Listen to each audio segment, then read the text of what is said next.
বলেন আপনার সাথে কি হয়েছিল, এখন ঢাকা থেকে আসা পর্যন্ত কি হয়েছিল, এসে কার হাতে আপনি জিম্মি হয়েছেন, এগুলো একটু বিস্তারিত বলতেন। আপনার আমি ঢাকা থেকে ফাইনাল ম্যাচ আমাদের তো শেষ করে আমি এয়ারপোর্টে আসছি। আমার ফ্লাইট ছিল 9:45-40-এ, ওটা পিছায় 10:20-এ ছাড়ছে। তো আমি এখানে 11টার দিকে পৌঁছাইছি, 11:10-15 দিকে বেরিয়েছি। পরে ওখানে কিছু গাড়ি পাচ্ছি না, সিএনজি করে দিচ্ছে, ওখানে মানুষজন ছিলেন, ওরা সিলিন্ডার করে দিচ্ছে।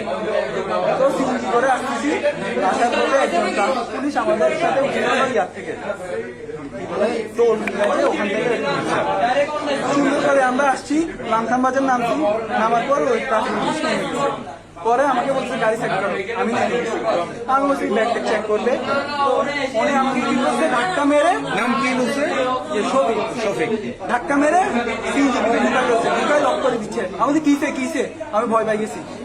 উনি আমাকে বলতেছে তুই আসামি, চুপ একটা কথা বলছি। তারপর আমার গলা চিল্লি করছে, তো আমি চিল্লাচিল্লি করছি, আব্বুকে কল দিছি, আমার মোবাইল নিয়ে নিছে। তারপর এখানে ভাইয়ারা ছিল, প্রায় 100 মানুষের মতন ছিল, সবাই পরিচয় দিছে, তাও গলা চিল্লি ধরে রাখছে, আমাকে গেঞ্জি টেনে দিছে, আমার ব্যাগটা বের করছে।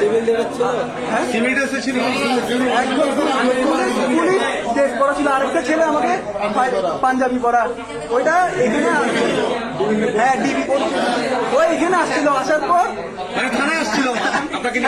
না ওরা আমাকে আনছে, ঠিক আছে। আনার পর ওনাকে বলছে ওসিকে বলছে আমাকে এখানে দাঁড়িয়ে থাকছে, বলতেছে চোখ নিচে নামাই কথা বলো। ওসি আমাকে বলছে, আপনাকে বলছে? হ্যাঁ, আমি ওনাকে পরিচয় দিচ্ছি, চোখ নিচে নামাই কথা বলো। আপনার পরিচয় দিছিলেন? হ্যাঁ। পরে যখন ফোনে কল আসা শুরু করছে, তখন উনি আমাকে হাত বাদ দেখাচ্ছে, ভালো দেখাচ্ছে। এরপর যখন ওই ছেলেটা আসছে, আপনারা সবাই আসার পর আগে ওই ছেলেটা আসছে, ওই ছেলেটার অফিসার, তারপর উনি ঝাড়তে ছিল ওদেরকে। পরে যখন আপনারা আসছেন, ওদের দুজনকে সাইড করে দিয়েছে। ওই ছেলে পাঞ্জাবি পরা ছিল, ওই ছেলেটাকে সাইড। আপনার পরিচয় কি দিয়েছিলেন? আমি বলছি আমি ন্যাশনাল টিমের প্লেয়ার, তারপর আমি টেস্ট খেলি, এগুলো সবকিছু বলছি, শুনে নাই। ভাইয়ারা তো প্রায় 100 মানুষের মতন ছিল, সবাই পরিচয় দিচ্ছে, তাও বলা ছিল ধরে আমাকে নিয়ে আসছে এখানে। সামনে আপনাকে লাঠি দিয়ে মারছে, ভাই লাঠি দিয়ে মারছে।